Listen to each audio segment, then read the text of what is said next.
He died, just as the ninth man did. It was as if all the air had suddenly been sucked out of the room. Junpei felt his heartbeat quicken, and he realized that he was having trouble breathing. He could feel cold sweat beating on his forehead and neck. June, Santa, and Lotus looked at the way he felt. All three were frozen in place, their faces white. Oh my god. That's not true, is it? We should make sure. Yeah, right, we should. Why? They nodded to one another and headed for the number 3 door. Wait, not that way. They stopped short and turned to look at 7. He was pointing at the door with no number. I stuck a screwdriver in there to keep the door from closing all the way. It's not locked, so you can get in that way. Where is the shower room on the left side of the hallway. I put a broom in there too, to keep the door open. We can get in without going through a numbered door, right? Yeah, that's right. Their new destination clear. Junpei and his companions headed for the door with no number. Well.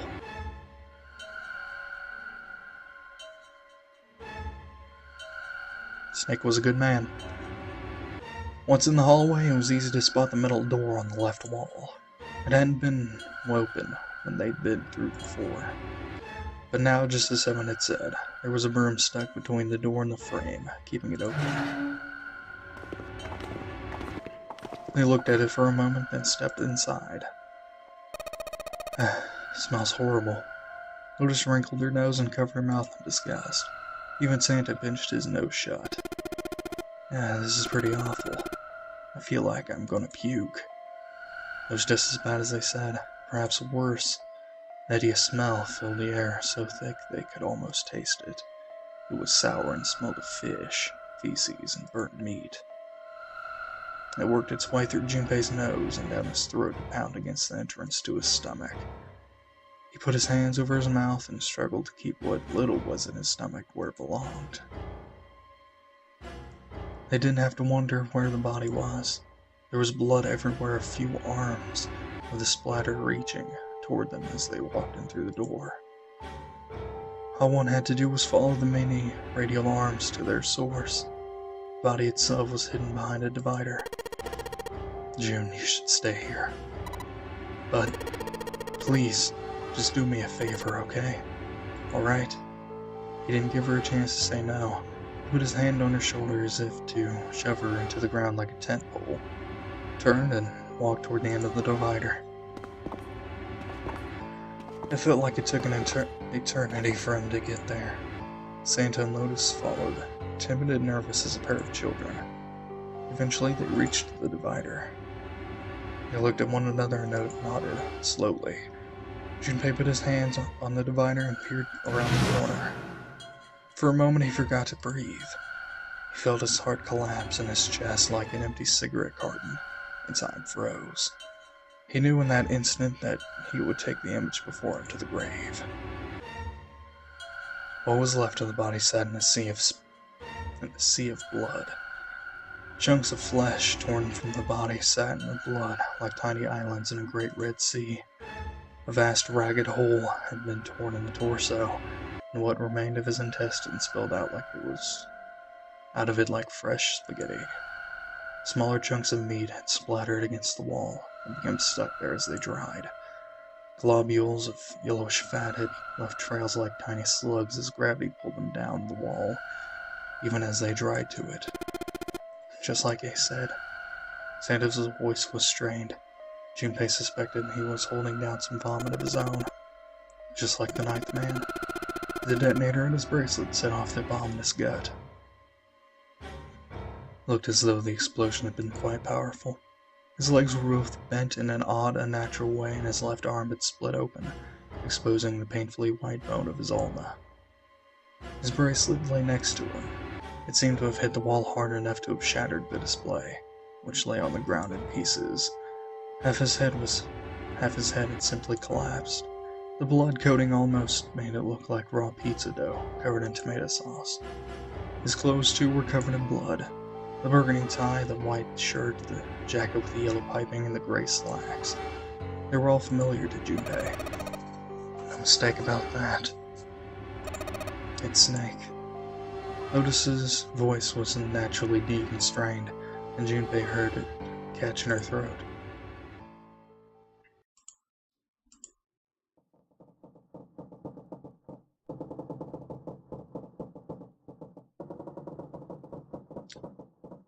Ugh. I need a drink after that.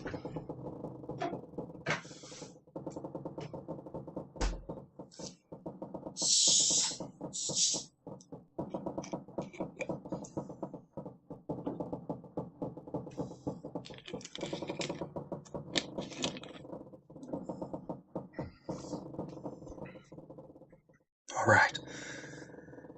A squeal of tortured metal made Junpei's teeth curl. It sounded like the noise a ghost would make. No matter how many times he heard it, he never got used to it. Every time, it put him on edge. It didn't help that there was a girl nearby who looked far more like a ghost than a living human should. It was Clover. She sat on the edge of the bed, her head drooping listlessly onto her chest. Her eyes were blank and stared across the room at nothing. Her breathing was slow and mechanical. Aside from the rise and fall of her chest, she didn't move. Junpei felt as if even a nudge might cause her to shatter into 1,000 pieces. Snake was probably murdered.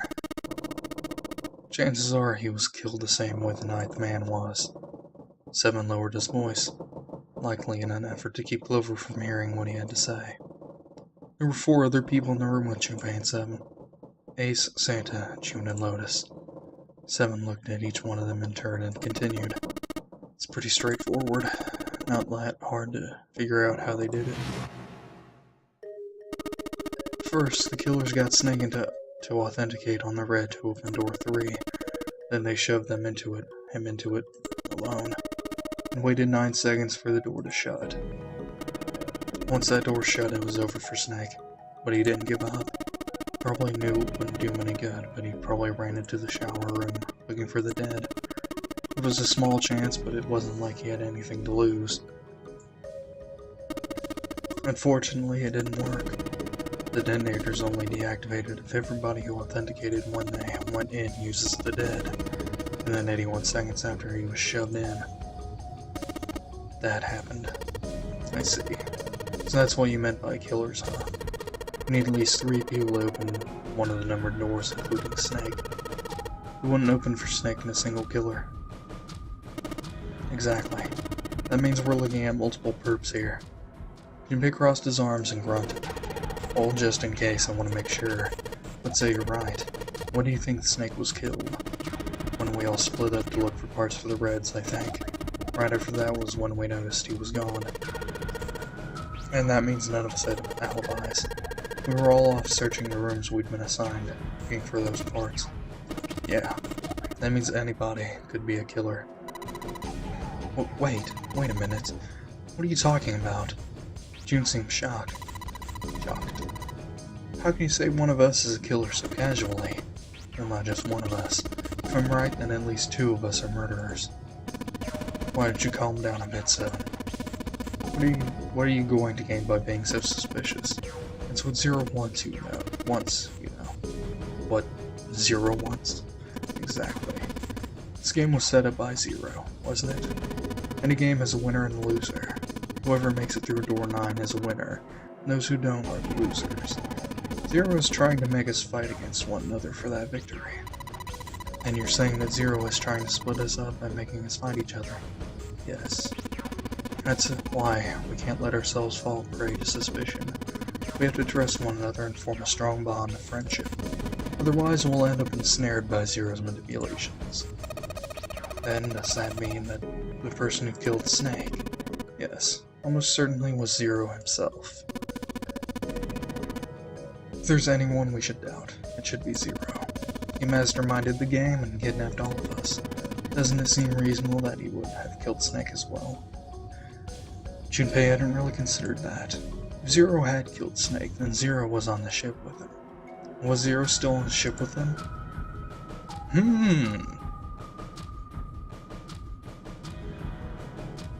Possible. Of course.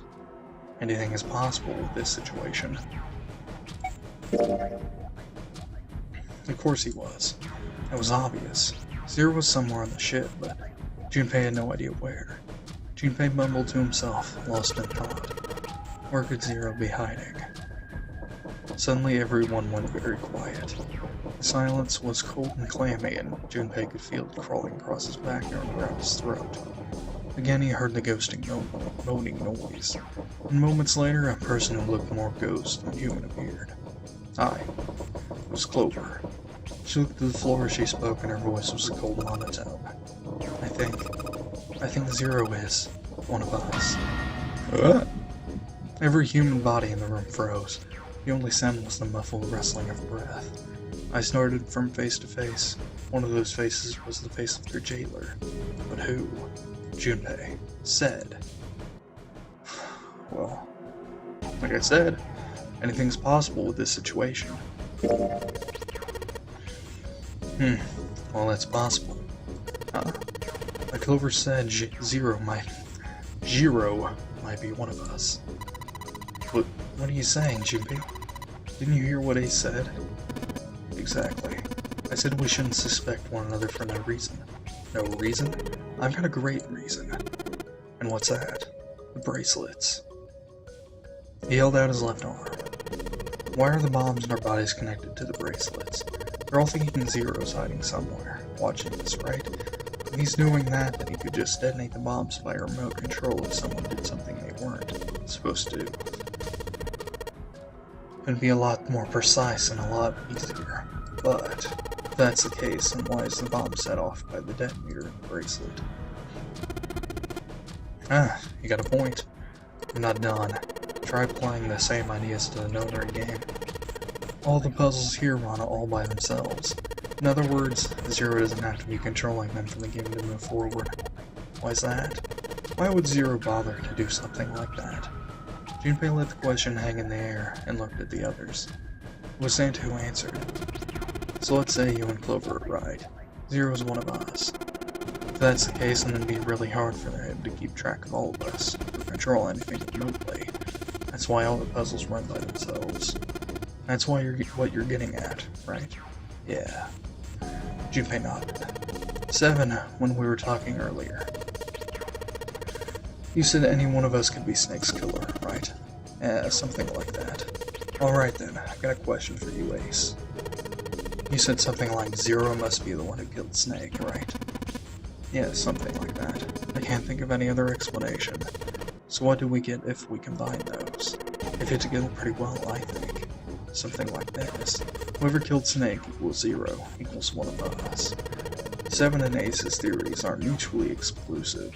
They actually complement each other pretty well. At least they do if Zero is one of us. No one spoke. Their faces were grim, but Junpei wasn't sure if they believed him or not. Finally, Lotus spoke up. What were his motives? His motives? Yes. Isn't that pretty important? Why would Zero want to hide as one of us? Oh. Well, that's because... Junpei choked.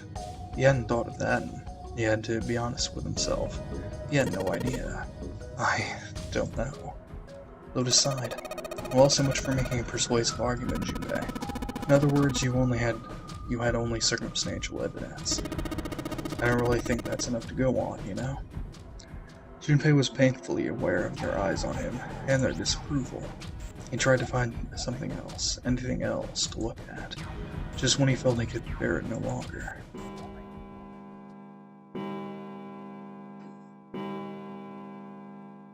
They heard a bell begin to ring. It was the clock at the central staircase. 3 in the morning. That means we have 3 hours left. Then we need to move. Now. 7 Clover Junpei.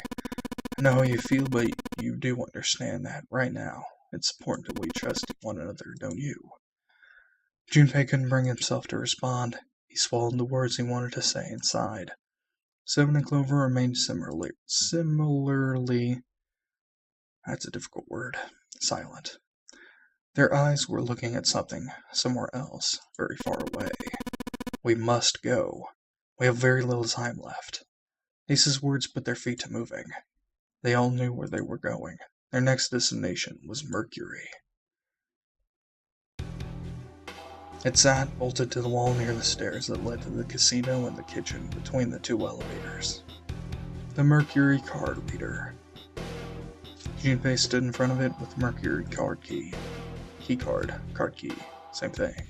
Seven had given him the card. I found it when we were checking out the shower room. At least, that's what he had said.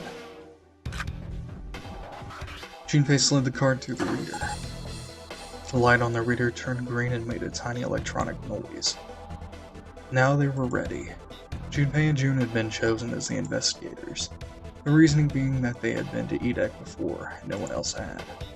As before, Junpei sent the elevator ahead to make sure the floor we're heading to wasn't flooded. They were heading to wasn't flooded. As before, the elevator returned as dry as when it left. Once it had been checked for water, Junpei and June stepped into the elevator.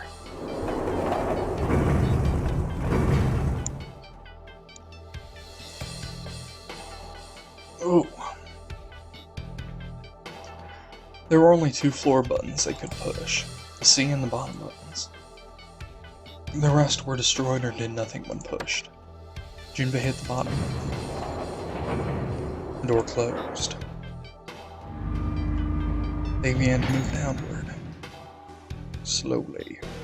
Sometime later, Junpei and June stepped off the elevator onto the bottom deck.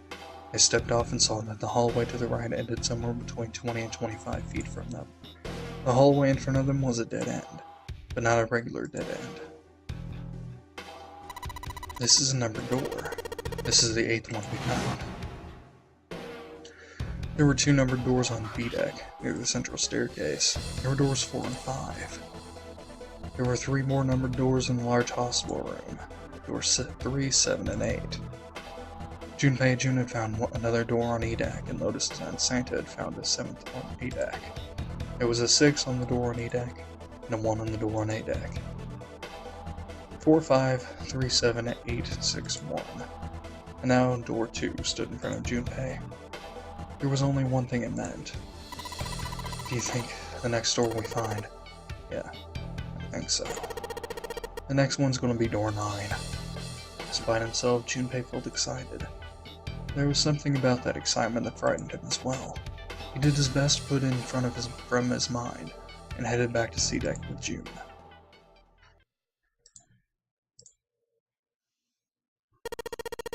Alright, let's open these up. The pieces of paper they'd folded up lay on the ground next to Junpei's legs. There were 7 of them, all told. They were written on paper pulled from Junpei's notebook, and each one bore a codename on the door. Why had they decided to vote that way? They decided it wasn't fair to simply ask everyone at once. That would allow people to force others to go through certain doors.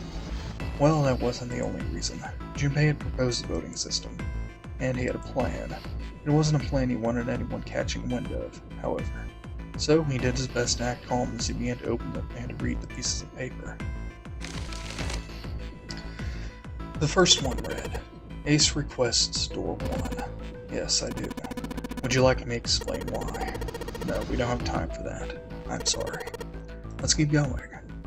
He opened the second one. Next to Santa, he wants door 6. Yeah, that's what I wrote. Junpei continued with 3rd, 4th, and 5th pieces of paper. Clover wants 1, Lotus wants 2, and the 7 also wants 2. Eh? Well, wait a minute. There's no way I'm going anywhere with the Elephant Man. No. There'd be no point to the voting if we let people change their choices because of stuff like that. But, just give it up, Lotus. It's not like I want to hang out with some exhibitionist grandma.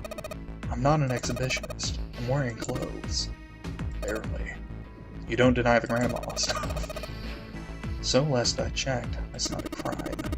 Maybe, but what about common decency?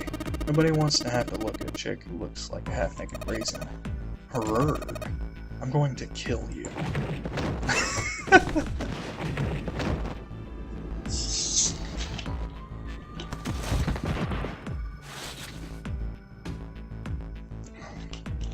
I'll just let them have their fun.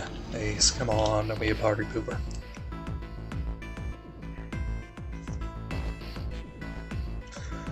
Lotus's hair flared out like the mane of an angry lion, and she roared with a voice that shook the walls. With some difficulty, Ace managed to restrain her. Junpei, read the rest. Alright. Junpei tore his eyes away and looked down at the sixth piece of paper. He opened it. June 1 Store 6.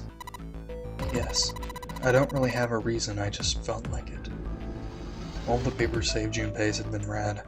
He did some quick calculations in his head. People who requested door 1, Ace and Clover. This was the door on A deck, near the central staircase. People who requested door 2 was 7 and Lotus. This was the door on the bottom deck, and could be reached by taking the elevator to the bottom of the ship. People who requested door 6, Santa and June. This was the door on E deck, and could be reached by taking the elevator near the central staircase down. It took him less than a second to run the numbers. He opened the 7th piece of paper and spoke. Okay, the last one is mine. I want to go through.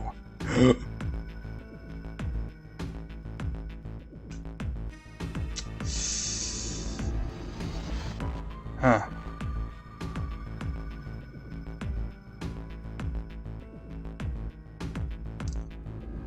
I want to go through door 1. My choice is door 1. Santa was unconvinced. Hey, wait a minute here. You cheating? Cheating? I'm asking if you've changed your number after you heard what other doors we wanted. How could I do that? I wrote it down on paper earlier. Let me see that. Junpei shrugged and handed it to him. Santa examined it furiously. The others peered at it as well. As they did, Junpei quickly slipped a piece of paper he'd been hiding into his pocket. Although he'd never know it now, Santa had been justified in his suspicions. Junpei had switched papers. Huh?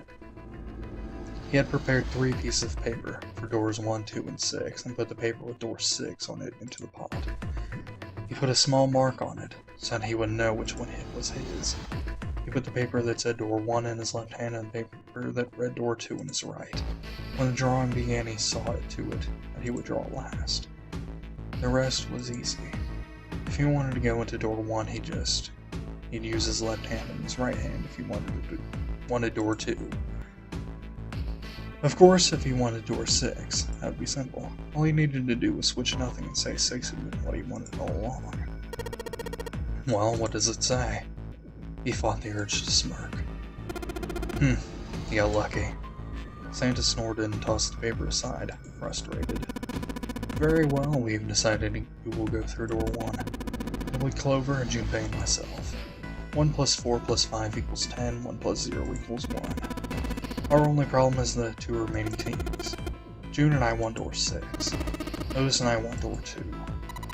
That's not good. We can't open either of those doors with only 2 people. Fine. 7 will go through door 6. 3 plus 6 plus 7 plus 8 equals 24. 2 plus 4 equals 6. Sure thing. I didn't really want to go through door 2 anyway.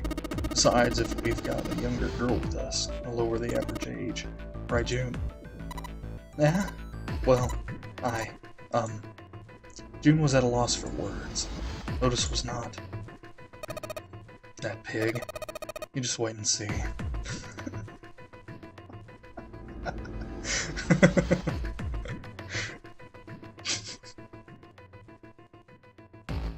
Little square just going off the screen. That was funny. Her eyes were the eyes of a woman prepared to kill. A shiver ran down Junpei's spine. Even after they separated the staircase, Lotus was still muttering angrily to herself. Circumstances dictated that Junpei and June would have to part ways again, but this time it didn't sting quite so much. After all, he knew he would see her again. Till we find that 9 door, 0 ain't gonna split us up. We might get separated for a little while, but we'll see each other again. Otherwise, we can't open door 9. That's how an ordinary game works. Junpei, Ace, and Clover headed toward A deck. They took out the Earth key and opened the door to the left. It opened and they walked through. It was just as Santa and Lotus had said. At the end of the hallway sat a door with a large red 1 upon it, a numbered door. To the left of it, bolted to the wall, was the red. Ace went first and waved his wrist over the scanner panel. Junpei was next. Finally, listlessly, Clover lifted her arm. She leaned toward the scanner panel. The third asterisk clicked to life, shining brightly.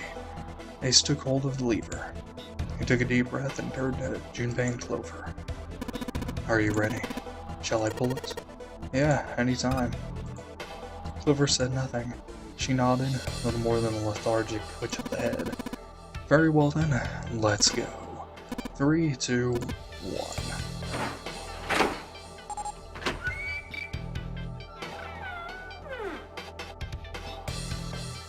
The door opened.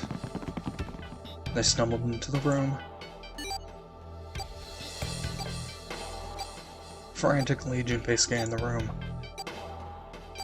His eyes stopped on the device that would determine whether they lived or died. There it is, over there.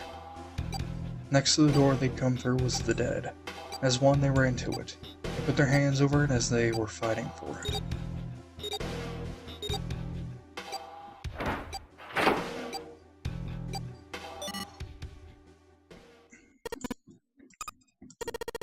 It stopped.